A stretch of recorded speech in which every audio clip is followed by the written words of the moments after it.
Citoyen TV, la chaîne de l'Afrique digne et de sa diaspora. Au sommaire, Côte d'Ivoire, le campus de Cocody en état de siège par l'armée tribale d'Alassane Dramane Ouattara. Les étudiants sont pourchassés par la police. CPI, selon André Prochasson, le procès Gbagbo est une mascarade. Diaspora appelle à mobilisation de Willy Blah. Actualité au Gabon. Franc CFA, disons non au franc des colonies françaises d'Afrique. Et pour finir, Russie, Vladimir Poutine parle d'Obama. Commençons tout de suite avec la CPI. Selon M. André Prochasson, le procès du président Laurent Gbagbo est une mascarade. André Prochasson, j'habite à Grenoble et depuis peu j'anime une association qui s'intéresse à la Côte d'Ivoire. Notre association a pour principale action de faire prendre conscience à nos concitoyens français de la réalité des événements et de dire qu'il n'y a pas de fatalité, que les choses peuvent changer, que nous avons des valeurs même en France et les citoyens français ont leur part de responsabilité. Eh bien, c'est au hasard d'une rencontre d'une amie ivoirienne à Grenoble, quand elle m'a expliqué comment son neveu avait été pourchassé, son neveu qui était gendarme à Abidjan a été pourchassé jusque dans le village, pourchassé par la rébellion et il a été finalement massacré, abattu comme un lapin. Et à ce moment-là, j'ai ouvert les yeux quand j'ai compris que cette rébellion pour le compte d'Alassane Ouattara avait été soutenu par l'armée française, par la France. J'ouvrais les yeux sur finalement une réalité que j'avais complètement sous-estimée. Et cela, c'était début 2015, alors qu'en 2011, j'avais, comme tous les Français, je ne m'étais pas spécialement inquiété. Je pensais que enfin la communauté internationale prenait ses responsabilités en intervenant contre un dictateur. Je vous demande pardon si je me suis trompé. Je ne m'intéressais pas spécialement aux relations avec l'Afrique, encore que dans ma culture, l'un de mes pères spirituels, c'était René Dumont, l'agronome de la faim, qui a énormément compté dans ma jeunesse, donc je me suis toujours, on peut dire quelque part, toujours intéressé à l'Afrique. Mais je revendique encore mon ignorance par rapport à bien des choses de l'Afrique. C'est quand j'ai compris les responsabilités de la France, donc ça a commencé par ce premier témoignage. J'ai ensuite rencontré une dame ivoirienne, une dame formidable, qui a été ministre du temps du président Gbagbo et qui est réfugiée en France, à Grenoble.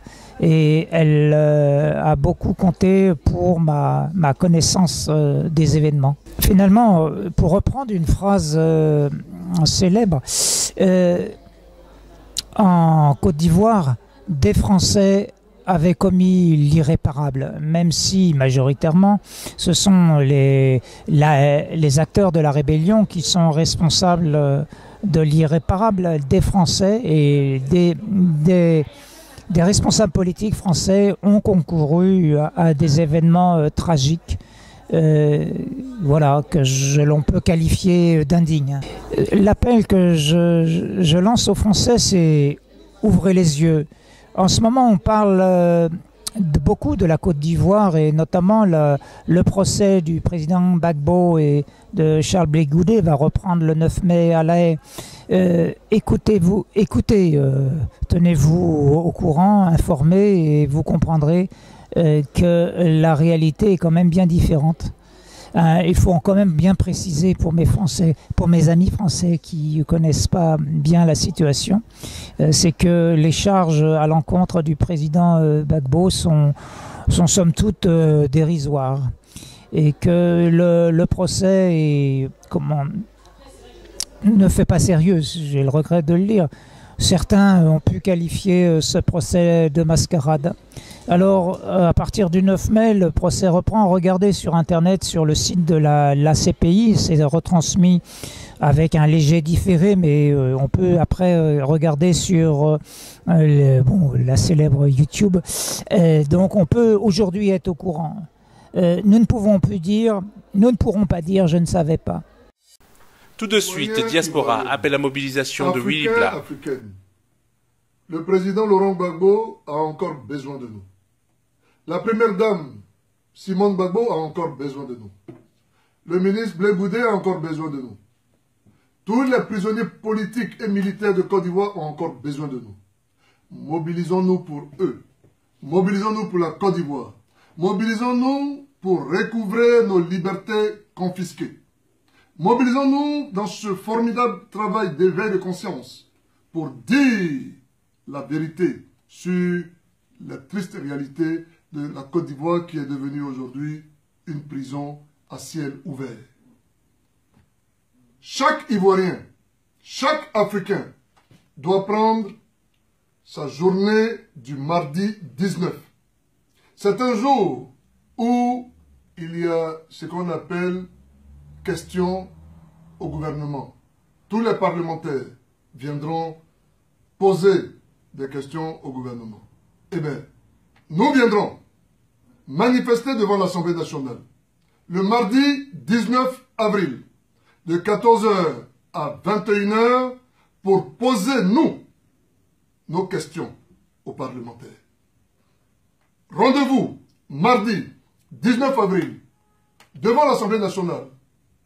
C'est à ce prix, à ce sacrifice que nous devons nous soumettre. Nous devons tout faire pour faire libérer le président Laurent Gbagbo, qui seul pourra ramener la paix, qui seul pourra ramener la réconciliation, qui seul pourra continuer le travail de développement de notre pays.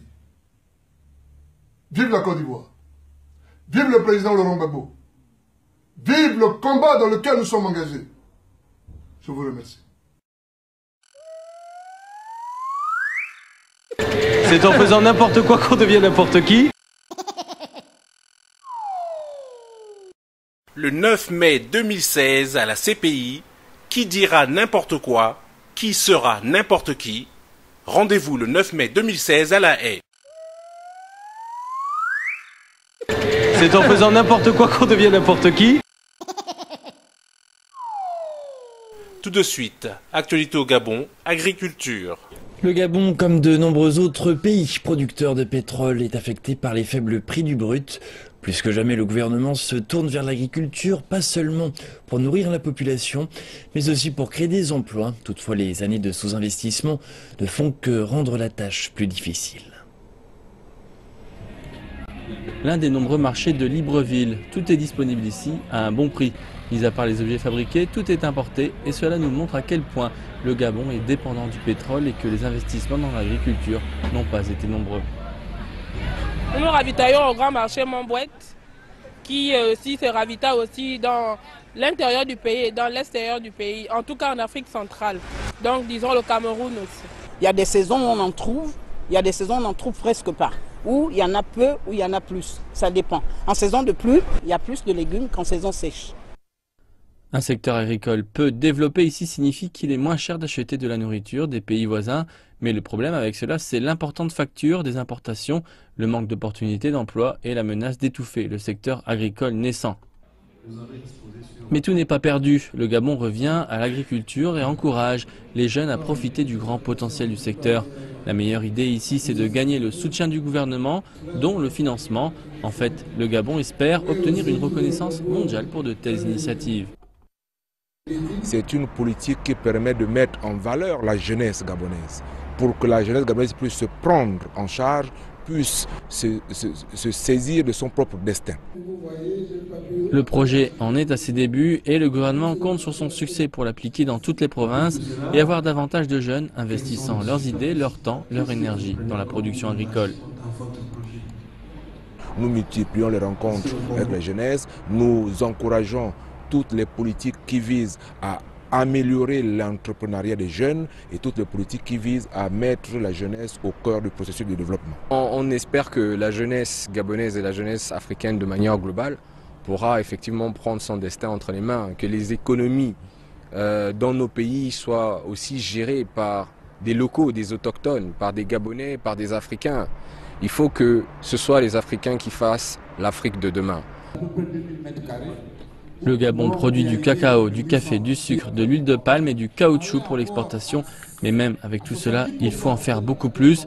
Le pays veut que davantage de ses agriculteurs passent de la production de subsistance, les bananes, le maïs, le riz et la patate douce, à une production plus commerciale. Les marchés, comme les États-Unis, avec la loi AGOA, servent à soutenir de telles initiatives.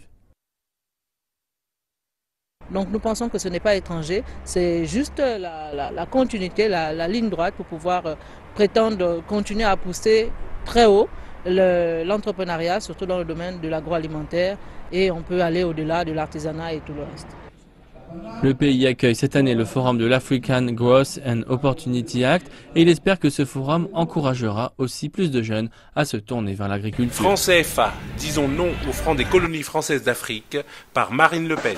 Tout à l'heure, vous évoquiez la souveraineté et vous expliquiez qu'il serait important que les Africains apprennent à faire respecter leurs règles. À votre avis, cet arrimage du franc CFA à l'euro via la Banque de France, c'est un drame. C'est un drame pour l'économie africaine. C'est un drame. Déjà, c'est un drame pour nous. Donc, je pense que c'est aujourd'hui un des inconvénients majeurs, hein, parce que, évidemment, ça soumet l'économie africaine à une asphyxie, au même titre d'ailleurs que l'économie française, mais en pire, peut-être en encore pire. Certainement. Bien sûr, en encore pire. Donc là, on est vraiment en train de tuer économiquement l'Afrique. Donc je suis fondamentalement opposé à cette manière de faire. Et je combats cela parce que c'est impossible de s'en sortir avec une monnaie telle que celle-là. C'est impossible. Vous convenez donc que les États africains n'ont pas forcément les coups des franches pour pouvoir décider de ce qui doit être respecté dans leur pays. Là, oui, mais bien sûr, mais vous savez, moi, quand je défends l'indépendance monétaire de mon pays, je défends l'indépendance monétaire de tous les pays. Je considère que toutes les nations ont le droit d'avoir une monnaie. C'est même un des éléments de la souveraineté, la monnaie, voilà. Et donc, je suis cohérente. Je veux dire, je considère pas que des pays ont des droits et que d'autres n'auraient pas les mêmes. Tous les droits que je réclame pour mon peuple et pour mon pays, je le réclame pour tous les peuples et tous les pays du monde. Et pour finir, Russie, Vladimir Poutine parle d'Obama. D'abord, cela montre une fois de plus que le président en exercice américain est un homme honnête. Je le dis sans ironie, parce que ce n'est pas si simple que cela que de dire des choses pareilles.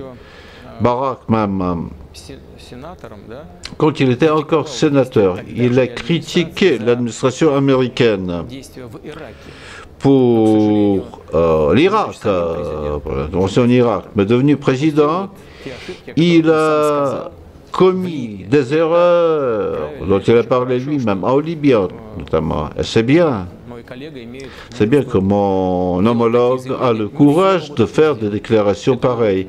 Tout le monde ne peut pas le faire. Oui, bien sûr, il est critiqué de part et d'autre. Il faut être vraiment un homme fort pour faire de tels aveux. Et c'est bien. Ce qui est moins bien, c'est que ces erreurs continuent. En Syrie, ils ont failli faire une erreur analogue. On ne sait pas encore comment cette histoire se terminera. Citoyen TV, la chaîne de l'Afrique digne et de sa diaspora.